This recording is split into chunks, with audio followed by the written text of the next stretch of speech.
Hello दोस्तों, मैं सुनील एक बार फिर आपके सामने सक्षम क्लासेस में आपका बहुत बहुत स्वागत है। और आज हम जो टॉपिक पढ़ने जा रहे हैं वो है भारतीय संविधान। क्योंकि हम जो पढ़ेंगे वो राजनीतिक विज्ञान है और राजनीतिक विज्ञान का जो आधार स्तंभ है, जो मूल है, जो मर्म है, वो है संविधान। ठीक है, जब तक हमें पता ही नहीं होगा कि संविधान क्या है तो राजनीतिक विज्ञान पढ़ने का कोई फायदा भी नहीं है।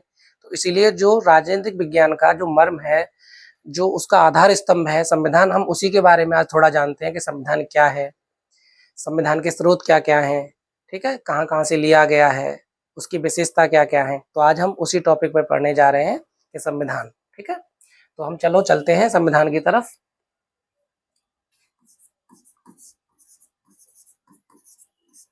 तो आज का टॉपिक हमारा क्या है? संविधान। ठीक है, अब संविधान को हम 3 भागों में पढ़ेंगे, पहला, दूसरा और तीसरा। पहले भाग में हम जानेंगे कि संविधान क्या है, ठीक है।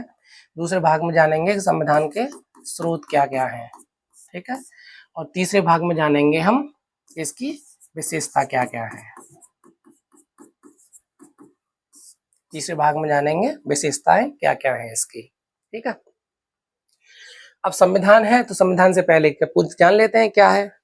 अब मैं संविधान को बताने से पहले आपको कुछ बताना चाहता हूं ताकि संविधान मैं आपको आसानी से समझा पाऊं कि संविधान क्या है। जैसे कि हम कोई किताब पढ़ रहे होते हैं पहले, तो जब किताब पढ़ते हैं तो किताब पढ़ने के क्रम में हमारे दिमाग में ये भी आता है कि किसी राइटर ने उसको लिखा क्यों होगा, लिखने के पीछे उसकी मंशा क्या रही होगी, उसकी नीयत क्या रही होगी। क्योंकि कोई भी राइटर ऐसे ही तो कुछ लिख नहीं देता, उसको कहीं से तो प्रेरणा मिलती है उसको लिखने की, ठीक है। तो जहां से वो लिखने की प्रेरणा मिलती है वही तो उसका स्रोत है। तो ऐसे ही जब संविधान हमारा लिखा गया होगा तो उसके भी कुछ वो स्रोत रहे होंगे, उसके पीछे भी लिखने की कोई प्रेरणा रही होगी, ठीक है। जैसे किताब लिखने के पीछे कोई किसी की जीवनी लिख रहा है, ठीक है, किसी के खेल के संबंध में लिख रहा है, किसी घटना से प्रेरित होकर लिख रहा है। तो इसी तरह जब हमारा संविधान भी लिखा गया होगा तो उसके पीछे भी बहुत सारी घटनाएं हैं, उसके पीछे भी बहुत सारी प्रेरणाएं हैं, ठीक है। तो उसी तरह से क्या होता है कि हमारा संविधान भी लिखा गया। अब जो किताब जो है वो किसी विषय वस्तु के विषय में है, तो ऐसे ही संविधान भी किसी विषय वस्तु के क्रम विषय वस्तु के बारे में है। तो संविधान भी तो है एक किताब ही। जैसे कोई किताब किसी खेल के बारे में है, किसी की जीवनी के बारे में है, किसी व्यक्ति विशेष के बारे में है, किसी घटना के बारे में है, तो ऐसे ही संविधान क्या है? संविधान भी तो एक कानून की किताब है। क्या समझे? तो संविधान क्या है? संविधान एक किताब है। और किसकी किताब है? कानूनों के संग्रह की। अब कानूनों के संग्रह से कहने का मेरा क्या तात्पर्य है वो समझते हैं। का संविधान एक ऐसी किताब है, कानूनों के संग्रह की ऐसी किताब है जिसके अंतर्गत किसी देश की जनता शासित होती है। क्या होता है? उस देश की जो नागरिक है, उस देश की जो जनता है वो शासित होती है। और उस देश के जो 3 सबसे बड़े अंग हैं, कौन से? विधायिका, कार्यपालिका और न्यायपालिका। उनको शक्तियां कहाँ से मिलती हैं? संविधान से, ठीक है। उनमें आपसी संबंध कहाँ से बनते हैं? संविधान से, ठीक है। वो आपस में शासित कहाँ से होते हैं? संविधान से। संरक्षित कहाँ से होते हैं? संविधान से। संविधान क्या है? किसी देश की शासन प्रणाली को चलाने का माध्यम। एक लाइन में क्या संविधान क्या है? कानूनों की किताब है जो किसी देश की शासन प्रणाली को सुनिश्चित करती है कानूनों के माध्यम से। और वो कानून कहाँ से मिलते हैं? हमें संविधान से। तो मैं आशा करता हूँ आपको संविधान समझ में आ गया होगा, ठीक है। अब आगे चलते हैं स्रोत। अब स्रोत को जानने से पहले मैं आपको एक बात बता देता हूँ, जैसे अभी मैंने बताया आपको, ठीक है। स्रोत क्या है? स्रोत का मतलब होता है माध्यम, कि हमने जो हमारी संविधान की किताबें लिखी है वो किस किस माध्यम से लिखी है, हमने कहाँ कहाँ से इसके प्रावधान लिए हैं। स्रोत मतलब प्रावधान, ठीक है। जैसे हमने कोई अभी मैंने बताया था आपको कि जब कोई लेखक किसी बुक को लिखता है, किसी किताब को लिखता है, तो उसके दिमाग में भी बहुत सारे माध्यम चल रहे होते हैं। वो माध्यम किसी घटना से प्रेरित हो सकता है, वो किसी व्यक्ति विशेष से। तो वही चीज है यहाँ भी है। तो स्रोत के क्रम में हमने जब हम अपनी संविधान सभा जब संविधान लिख रही थी तो उसके पास बहुत सारे विकल्प थे, ठीक है।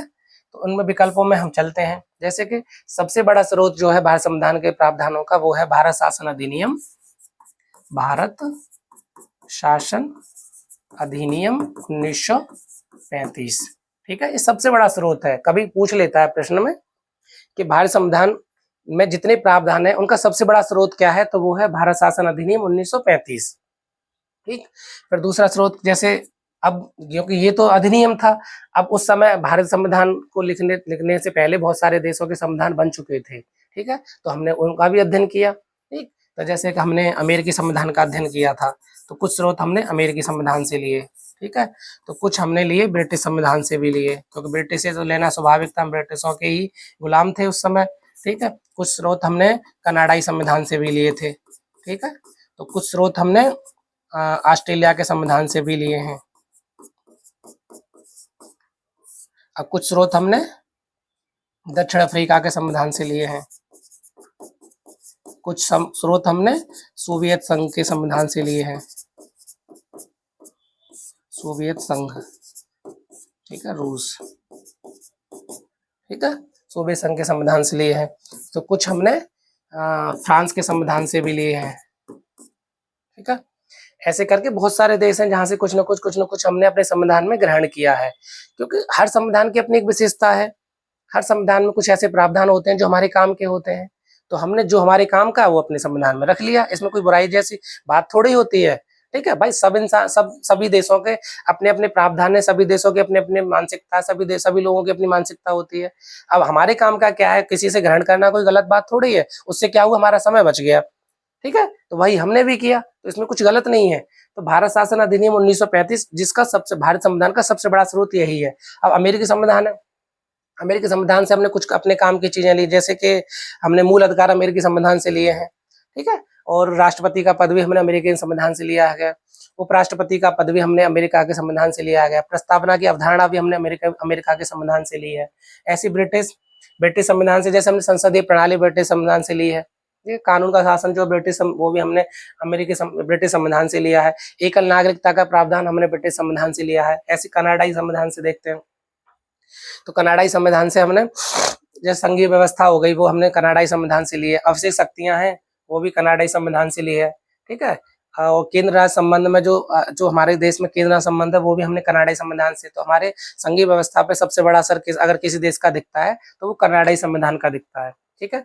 ऑस्ट्रेलिया के संविधान से भी हमने कुछ कुछ लिया, जैसे संवर्ती सूची हमने ऑस्ट्रेलिया के संविधान से ली है।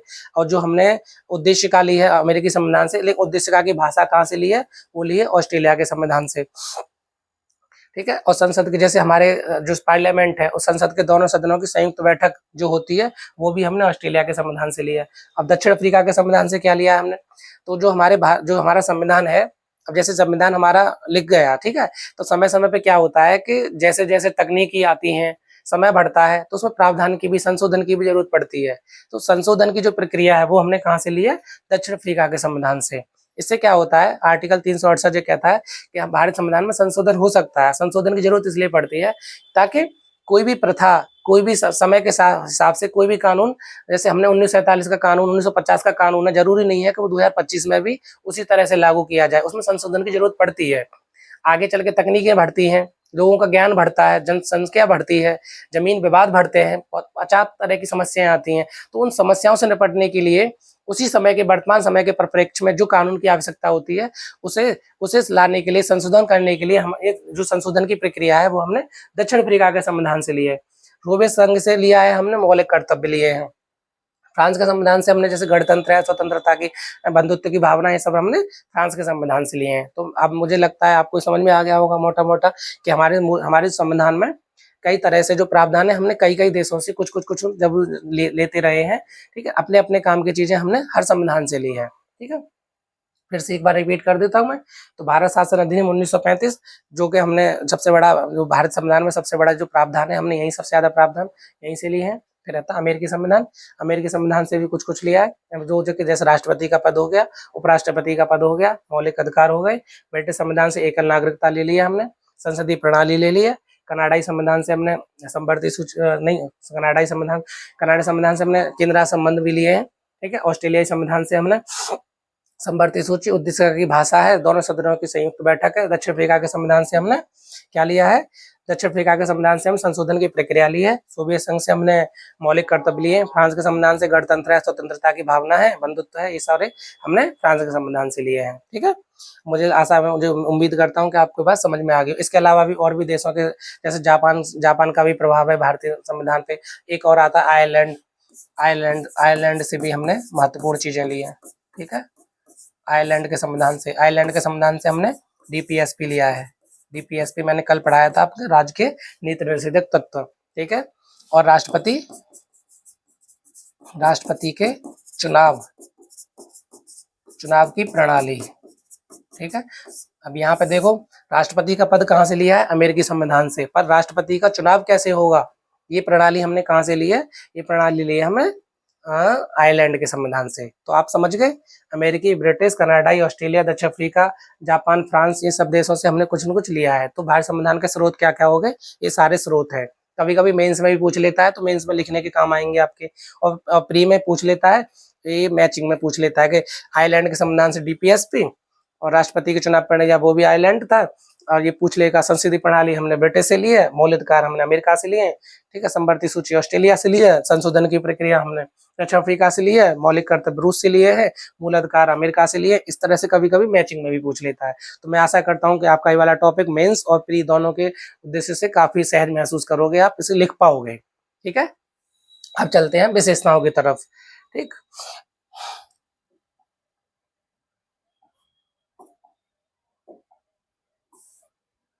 विशेषताओं की तरफ चलते हैं।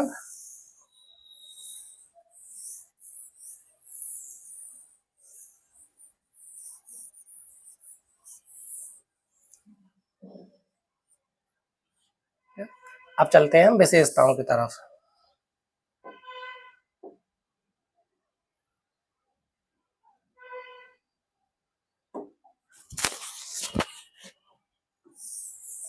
अब चलते हैं विशेषताएं। ठीक है, अब विशेषताएं क्या है, बहुत सारी विशेषताएं भारत संविधान की। सबसे पहली विशेषता क्या है,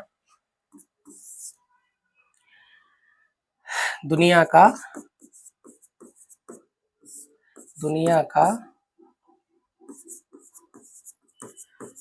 सबसे बड़ा लिखित संविधान। ठीक है, दुनिया का सबसे बड़ा क्या है, लिखित संविधान। पहली विशेषता ये हो गई।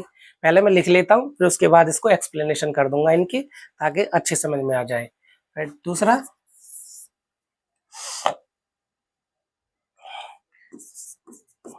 कठोर एवं लचीलेपन का मिश्रण। ठीक है, तीसरी विशेषता, कठोर एवं लचीलेपन का मिश्रण। ठीक है, तीसरी विशेषता क्या है,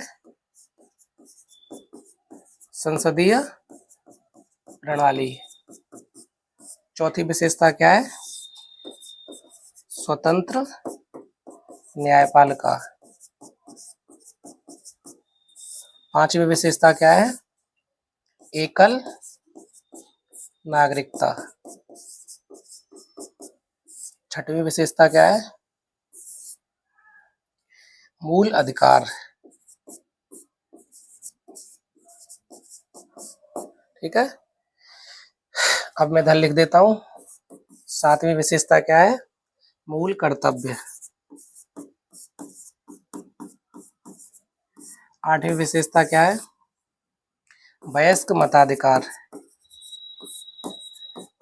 ठीक है, और भी बहुत सारी विशेषताएं हैं, पर कुछ जो जरूरी विशेषताएं वो यही हैं। ठीक है, फिर एक और है नौवीं विशेषता, जो मैं आपको बता देता हूँ, विभिन्न स्रोतों से लिया गया है। विभिन्न स्रोतों से लिया गया है। ठीक है, अब मैं बारी बारी से इनको एक्सप्लेनेशन करता हूँ, आप सुनिए ध्यान से। और ये आपका दोनों ही काम आएगा, ये मेंस में भी काम आएगा और आपका प्री में भी काम आएगा। मैं दोनों ही परिप्रेक्ष्य में आपको इसको समझाने का प्रयास करता हूँ। दुनिया का सबसे बड़ा लिखित संविधान कहने के पीछे क्या तात्पर्य है, वो भी समझ लेते हैं। यहाँ से मैं आपको एक क्वेश्चन क्लियर करता हूँ कि कभी कोई सवाल पूछ लेता है किसी आयोग में कि दुनिया का सबसे बड़ा संविधान कौन सा है, लिखित संविधान तो भारत का, पर दुनिया का पहला लिखित संविधान किसका है, तो वह अमेरिका का। ठीक है, ये ध्यान रखना, दुनिया का सबसे पहला लिखित संविधान अमेरिका का है, पर दुनिया का सबसे बड़ा लिखित संविधान, ये ध्यान रखो, ये जो शब्द है, ये जो है, ये सबसे बड़ा लिखित संविधान, सबसे बड़ा लिखित संविधान किसका है, भारत का है। सबसे बड़ा लिखित संविधान के भारत का, इसके कहने के पीछे भी कई सारे तर्क हैं, वो आपको बता देता हूं मैं। ठीक है, कहने के पीछे का तर्क क्या है ये समझो। लिखित संविधान सबसे बड़ा कहना, इसका क्या है कि जो भारत संविधान मूल संविधान था, मूल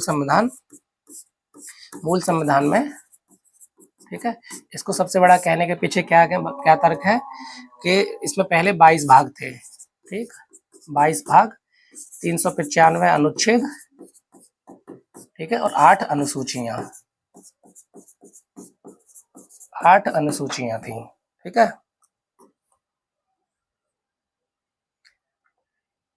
इसको कहने के पीछे ये तर्क है क्योंकि सबसे बड़ा है, इसका मतलब 22 भाग हैं, 395 अनुच्छेद है, 8 अनुसूचियां हैं, जो कि वर्तमान में 22 भाग कितने में बदल गए, 25 भागों में, वर्तमान में 25 भाग, 395 की जगह 448 अनुच्छेद, 8 की जगह 12 अनुसूचियां, ठीक है। ये सबसे बड़ा संविधान कहने का कारण है क्योंकि भारतीय संविधान में इतने सारे प्रावधान है जो किसी भी संविधान में नहीं है, और खासकर लिखित संविधान में तो बिल्कुल भी नहीं है। 22 भागों की जगह वर्तमान में 25 भाग हैं, 12 अनुसूचियां हैं और 448 के लगभग अनुच्छेद हैं। यही कारण है कि भारत संविधान को दुनिया का सबसे बड़ा लिखित संविधान कहते हैं, ठीक है। फिर आपको मैंने बताया ही था, संविधान के बारे में थोड़ा सा और देख लेते हैं।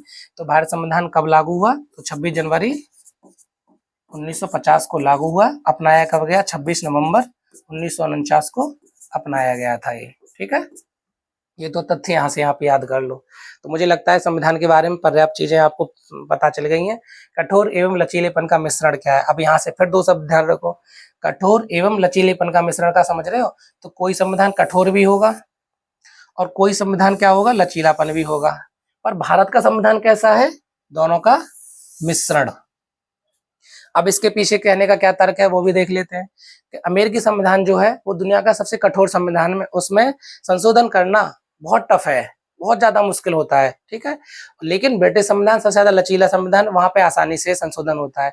अब क्योंकि भारतीय संविधान में कुछ ऐसे प्रावधान है जिनमें एक मेजोरिटी की आवश्यकता, विशेष बहुमत की आवश्यकता होती है, तो कुछ ऐसे प्रावधान है जो साधारण बहुमत से हो जाते हैं, इसलिए भारत संविधान को कठोर एवं लचीले का मिश्रण कहते हैं। न तो इतना ज्यादा कठोर है कि अमेरिका की तरह संशोधन ही न हो पाए, और न ज्यादा इतना ज्यादा आसान है कि ब्रिटिश संविधान की तरह कभी भी उसमें संशोधन कर दो। तो भारत का संविधान क्या, मिश्रण है, कठोर प्लस लचीलेपन का मिश्रण है।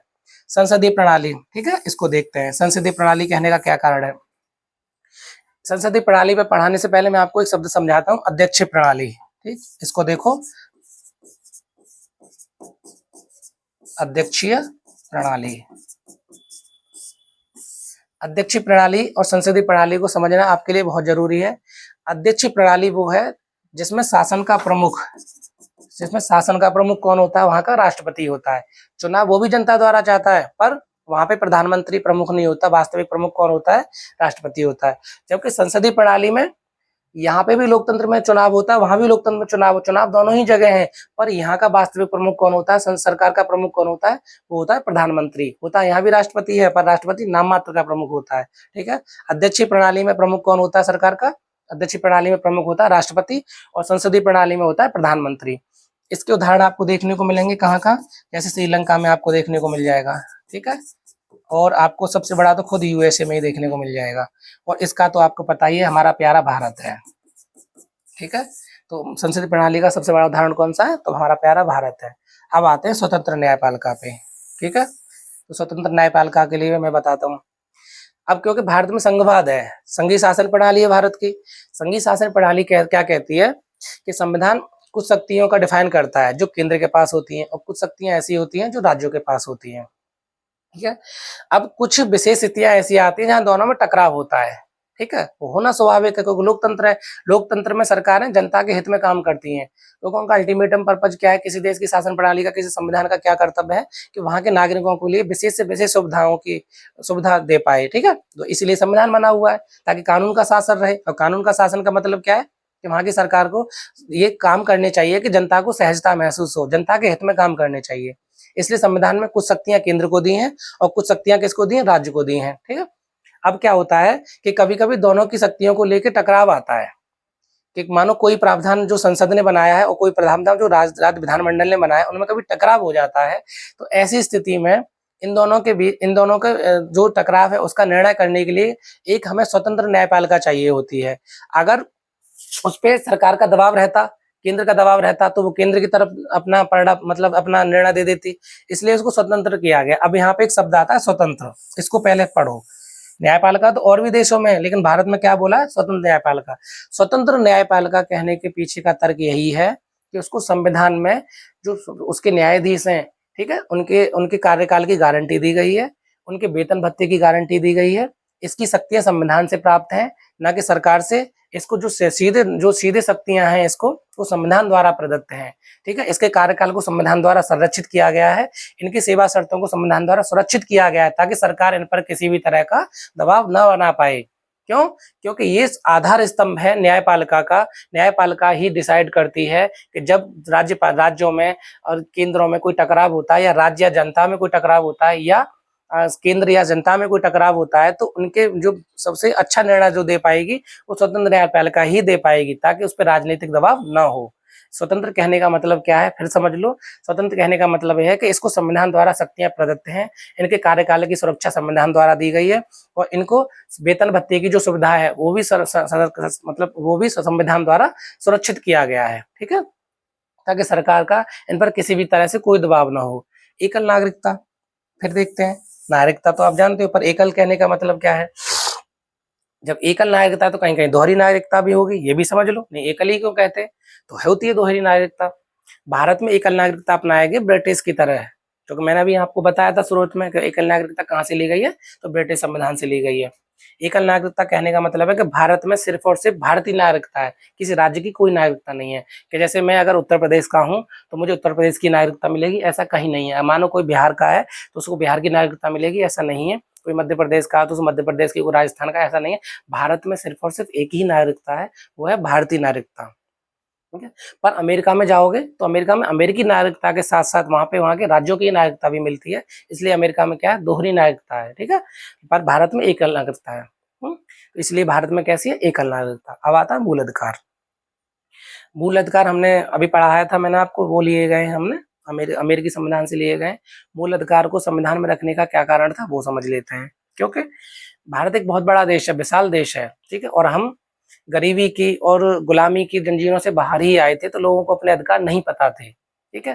तो कई जो विकसित कंट्री होते हैं उसमें क्या है कि एक नोटिफिकेशन के द्वारा सरकार कह देती है ये अधिकार है, तो वो वहाँ पे चल जाता है। पर भारतीय संविधान में लिखने का कारण क्या था? ताकि लोगों को उनके अधिकारों की गारंटी दी जा सके, उनसे कभी छीने न जा सके। हालांकि समय समय पर मौलिक अधिकारों में सरकार संशोधन करती है, पर इनके हनन होने पे हम सुप्रीम कोर्ट भी जा सकते हैं, हाई कोर्ट भी जा सकते हैं, क्योंकि ये हमारे अधिकार है, संविधान में उन्होंने प्रदत्त किया है संविधान में। तो संविधान में रखने का क्या कारण था? एक रूप से गारंटी, मौलिक अधिकार एक रूप से गारंटी देने, संविधान में देने का मतलब ये था कि इनको लोगों से पूरी तरह से नहीं छीना जा सकता। संशोधन किया जा सकता है पर पूरी तरह से छीना नहीं जा सकता।